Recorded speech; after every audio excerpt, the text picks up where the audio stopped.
So yeah, I'm going to talk about some work we did at Greenville-Spartanburg International Airport. I'm also going to give a brief comparison with the Heathrow Airport system. And, okay, probably that button. Yeah.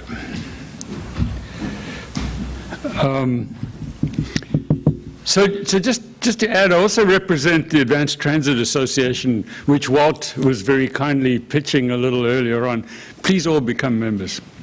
So we're going to start off by looking at what's the problem with shuttle buses. Why would we want to do anything different at an airport? Quickly look at some driverless shuttles, discuss Heathrow a bit, and then spend a little more time on Greenville-Spartanburg Airport. So shuttle buses typically don't give great passenger service. They have, oh, that's interesting. The picture disappeared, but anyway, there's a graph on the right-hand side, as you can see on the graph.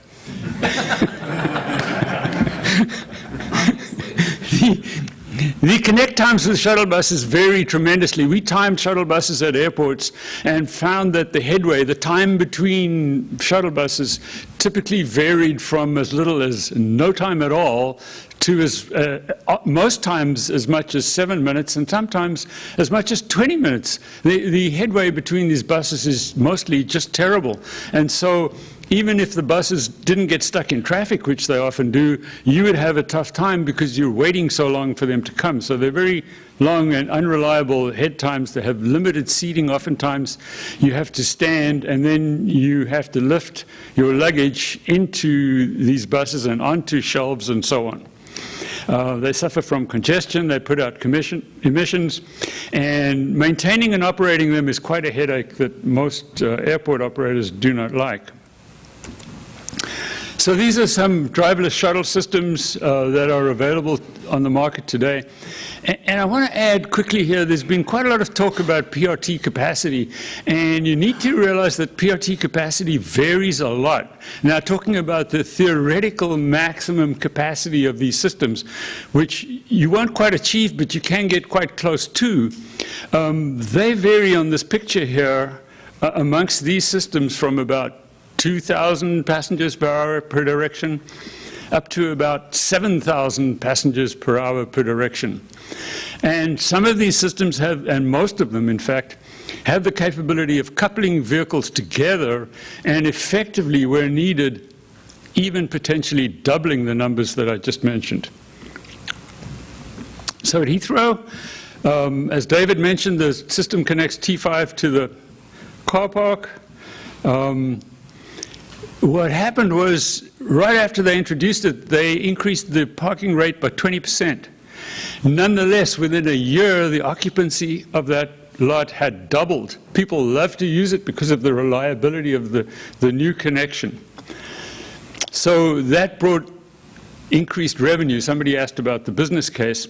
Not only that, but then they opened it to the hotel and got £5 a ride also. This replaced some 70,000 annual bus trips, reducing congestion on the road and reducing emissions, adding to the good value of the system. So now we get to Greenville-Spartanburg International Airport. We've gone from one of the biggest possible airports in the world to one of the smallest. Greenville ranks number about 100 in terms of passenger enplanements, number 100 in the US. And this is the situation.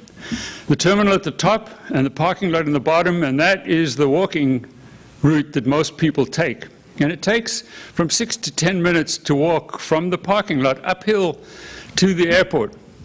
And on a hot sunny day, when you come back, it's uphill on the way back too.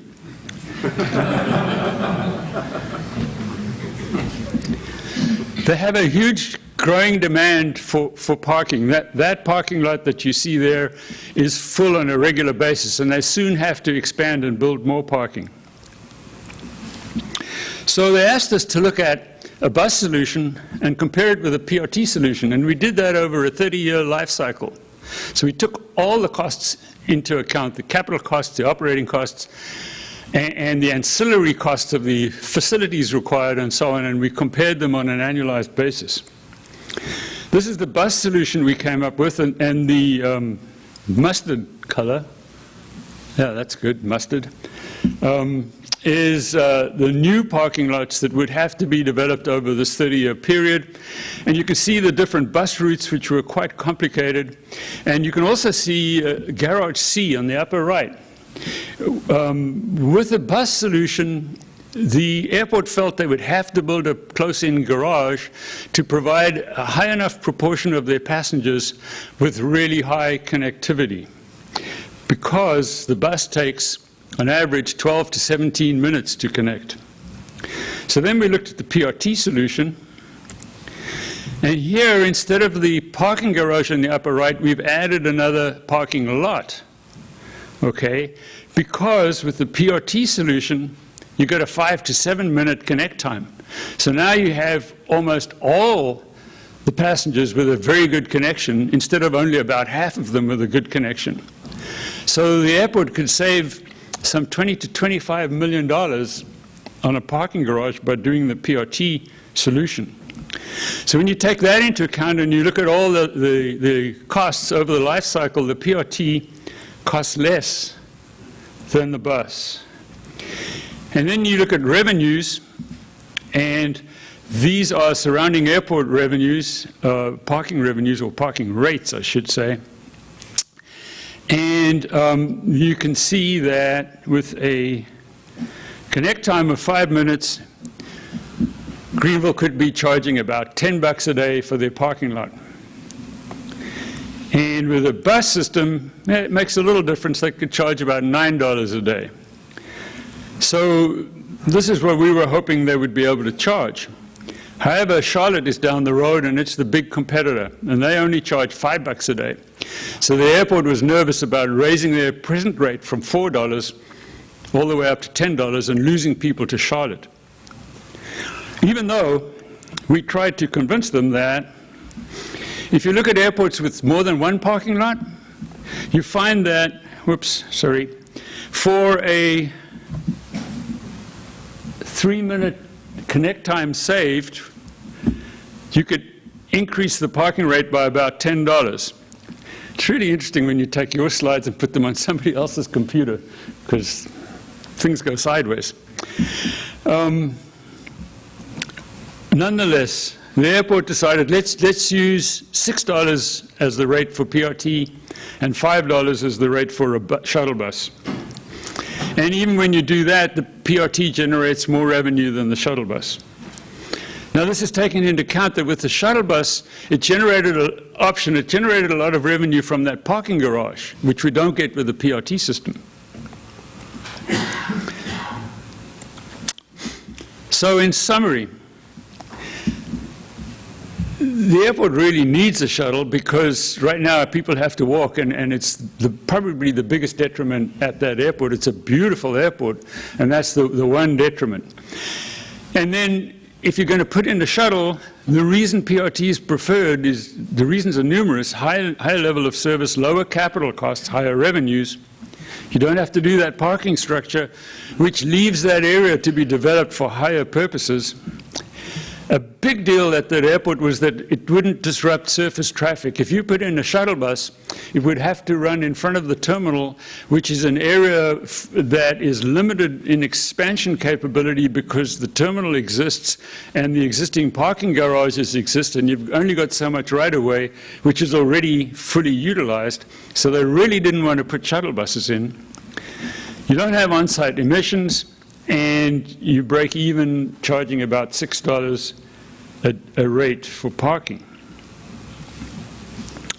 So the airport commission was unanimous in deciding to go ahead with the PRT option. And we're going to build the first little piece of that. It connects the existing economy lot to the terminal. We'll have about 21 vehicles, about 9 track miles, 3 at-grade stations in the parking lot, 1 elevated station at the terminal, a maintenance storage facility, and cost around about $20 million. This system in size and operation will be very similar to the system at Heathrow. And we're having the kickoff meeting for it next week. So in conclusion, PRT can provide a much higher level of service than shuttle buses. Surprising to me, probably surprising to you, it can be effective at small airports and large airports. I've been in the airport business for a long time before I got into the PRT business, and I always thought that when I became interested in PRT that it was a solution for the top 10 or 20 airports in the US. Well, now it turns out it's a solution that has potential maybe at the top 100 airports. So if you're an airport and you're looking to consider a PRT system, all you really need is a shuttle lot with more than about 1,000 spaces, and it's probably going to be worthwhile doing PRT. If on top of that, you also can expand the PRT system to pick up employee lots and or replace rental car shuttle buses, and you're in an air quality non-attainment area, and if there's also a hotel nearby, now you've really got a winner. Thank you.